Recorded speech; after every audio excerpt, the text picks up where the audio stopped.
नमस्कार, आप देख रहे हैं भारत 24। आपके साथ मैं हूं प्रिया सिन्हा। देहरादून में भारत विकास परिषद की तरफ से आयोजित सामूहिक वंदे मातरम गायन कार्यक्रम में मुख्यमंत्री पुष्कर सिंह धामी सम्मिलित हुए।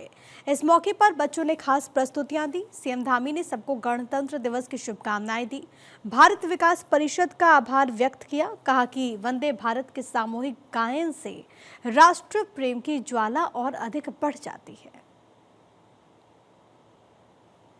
सामूहिक रूप से राष्ट्रगीत गायन के माध्यम से जन जन के मन में राष्ट्र प्रेम की भावना को और अधिक प्रगाढ़ बनाने के उद्देश्य से आयोजित इस कार्यक्रम में भारत विकास परिषद के शाखा के सभी लोग अपना योगदान देते हैं। ये सामूहिक रूप से किया जाए तो हृदय में राष्ट्र प्रेम की भावना और ज्वाला और तीव्रता से धधकने लगती है।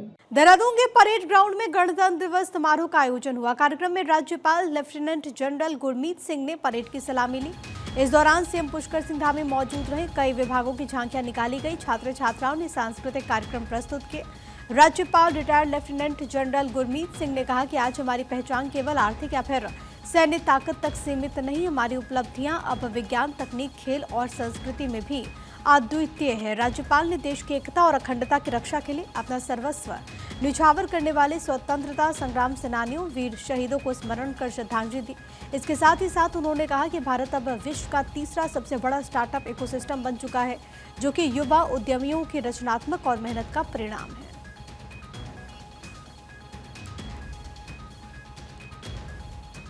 गणतंत्र दिवस के मौके पर दिल्ली के कर्तव्य पथ पर उत्तराखंड की झांकी निकाली गई। इसे लेकर सीएम पुष्कर सिंह धामी ने एक्स पर पोस्ट किया। सीएम ने कहा कि गणतंत्र दिवस के मौके पर कर्तव्य पथ पर प्रदर्शित उत्तराखंड की झांकी का मनमोहक दृश्य प्रदेश की समृद्ध सांस्कृतिक विरासत और साहसिक खेलों को बखूबी प्रस्तुत किया गया। हमारी सरकार भी पर्यटकों की सुरक्षित और सुखद यात्रा के लिए हर संभव सुविधा सुनिश्चित करने के लिए पूरे समर्पण के साथ कार्य कर रही है। पर्यटन नगरी मसूरी में गणतंत्र दिवस धूमधाम के साथ मनाया गया। इस दौरान सभी सरकारी और गैर सरकारी प्रतिष्ठानों में प्रातः ध्वजारोहण किया गया। स्कूली छात्र छात्राओं ने प्रभात फेरी निकाली। सभी संस्थानों में ध्वजारोहण के साथ ही राष्ट्रीय गान भी गाया गया। गणतंत्र दिवस का मुख्य कार्यक्रम लंढौर चौक पर आयोजित हुआ। सार्वजनिक ध्वजारोहण हुआ।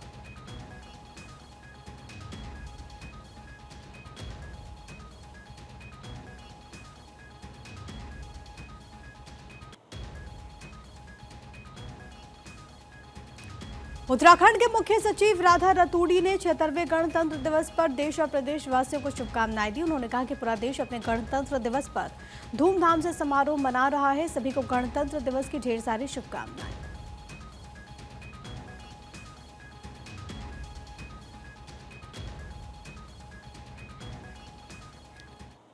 हरिद्वार नगर निगम में मिली बम्पर जीत से उत्साहित सांसद त्रिवेंद्र सिंह रावत ने कांग्रेस पर तंज कसा। हरिद्वार के नवनिर्वाचित मेयर किरण जैसल के घर शुभकामनाएं देने के लिए पहुंचे त्रिवेंद्र सिंह रावत ने मीडिया से बात की। कहा, कांग्रेस को जनता ने नकार दिया।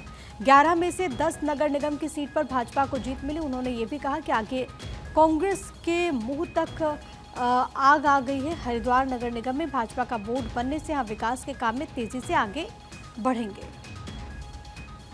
कांग्रेस को जनता नकार चुकी है। कांग्रेस को ये चीज़ स्वीकार करनी चाहिए। जो दुर्गति कांग्रेस की हुई है वो उनको समझ लेना चाहिए। 11 मेयर के चुनाव थे, 11 में से 10 भारतीय जनता पार्टी जीती है और एक निर्दलीय जीता है, वो भी भारतीय जनता पार्टी का ही एक तरह से पार्टी का कार्यकर्ता था और इन्हीं कारणों से वहाँ पर उनको टिकट नहीं दिया गया। वो चुनाव लड़ गए और जीत गए। तो कांग्रेस को वो बोलते हैं ना कि अभी जो आग है ना इनके मुंह तक आ गई है। इनकी नाक को भी महसूस नहीं हो रहा है कि शरीर जल रहा है। 76वां गणतंत्र दिवस जनपद भर में धूमधाम से मनाया गया। गणतंत्र दिवस के मौके पर विभिन्न कार्यक्रम का आयोजन हुआ।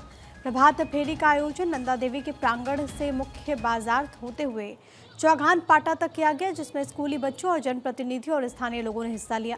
मौके पर कलेक्ट्रेट परिसर में जिलाधिकारी आलोक कुमार पांडे ने झंडा फहराया। इस दौरान सामूहिक रूप से राष्ट्रगान भी गाया गया और जिलाधिकारी ने कलेक्ट्रेट के समस्त स्टाफ को संविधान की प्रस्तावना की शपथ दिलाई। मौके पर सांसद अजय टम्टा ने सभी देश और प्रदेशवासियों को शुभकामनाएं दी। उन्होंने कहा कि हमारे स्वतंत्रता सेनानियों और संविधान निर्माताओं ने जो सपना देखा था, आज हम इसे पूरा करने के लिए प्रतिबद्ध हैं। लोग बहुत सौभाग्यवान हैं कि हमारे बहुत सारे वीर स्वतंत्रता संग्राम सेनानियों के कारण से भारत माता को स्वतंत्रता के बाद आज ही के दिन गणतंत्र दिवस के शुभ अवसर पर भारत के संविधान के अनुसार भारत प्रगति की तरफ आगे बढ़े। देश की व्यवस्थाओं को संवारने में, सजने में, भारत के संविधान को लागू करने में आज के इस दिन का अति महत्वपूर्ण के साथ साथ गणतंत्र की स्थापना का भी अवसर के पर मैं सभी को बधाई देता हूँ, बहुत शुभकामनाएं देता हूँ।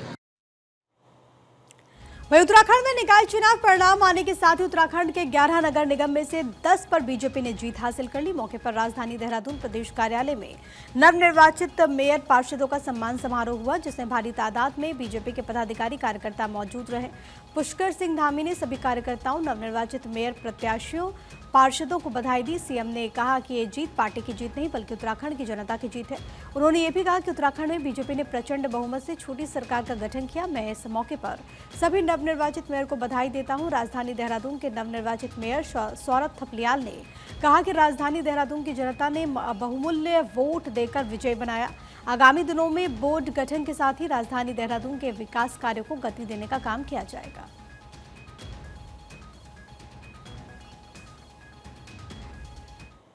ऋषिकेश में देर रात परिणाम निकलने के बाद नगर निगम में मेयर पद के लिए विजय हुए शंभू पासवान ने विजय जुलूस निकाला, जिसमें बड़ी संख्या में लोग सम्मिलित हुए। जुलूस में शामिल वित्त एवं शहरी विकास मंत्री प्रेमचंद अग्रवाल ने कहा कि भाजपा ने निकाय चुनाव में कमल खिलाया, कांग्रेस का सफाया किया। ये सब लोगों का आशीर्वाद प्यार है और मुझे लग रहा है कहीं ना कहीं इसमें हमारे पार्टी का भी वो है कि लोगों में उत्साह है। सब हमारे बीजेपी के लोग हैं, कार्यकर्ता है और आम लोगों में भी उत्साह है। सभी ऋषिकेश में देख रहे हैं एक उत्सव मनाया जा रहा है, तो मुझे देख के बहुत अच्छा लग रहा है और सब समुदाय के लोग आशीर्वाद प्यार दिए हैं, मुझे बहुत अच्छा लगा। देश के अंदर जिस प्रकार से 11 नगर निगम थे उसमें 10 पे भारतीय जनता पार्टी की विजयश्री हासिल हो रही है। हमने 83 प्रत्याशी विभिन्न नगर पालिका, नगर पंचायत, नगर निगम में लड़ाए, उसमें से 42 जीत के आए, यानी 50% से ज़्यादा पे हम हैं और शेष पे निर्दलीय या अन्य लोग हैं, यानी कांग्रेस का सफाया और भारतीय जनता पार्टी को बढ़त देने का काम जनता ने किया है। कानूनी एकरूपता की दिशा में एक ऐतिहासिक कदम उठाते हुए उत्तराखंड समान नागरिक संहिता लागू करने वाला भारत का पहला राज्य बनने जा रहा है। इस ऐतिहासिक कानून, जिसने राजनीतिक बहस छेड़ दी है, राष्ट्रीय ध्यान आकर्षित कर रहा है, को आधिकारिक तौर पर 27 जनवरी को लागू किया जाएगा। 28 जनवरी को राष्ट्रीय खेलों के उद्घाटन समारोह के लिए पीएम मोदी ने के राज्य में आगमन से ठीक इस कानून को उत्तराखंड में लागू इसके ठीक पहले कर दिया जाएगा। यूसीसी का क्रियान्वयन राज्य भर में नागरिक कानूनों में एकरूपता सुनिश्चित करने की दिशा में महत्वपूर्ण कदम है। गृह सचिव एवं मुख्यमंत्री के सचिव शैलेश बगोली ने इसका ऐलान किया।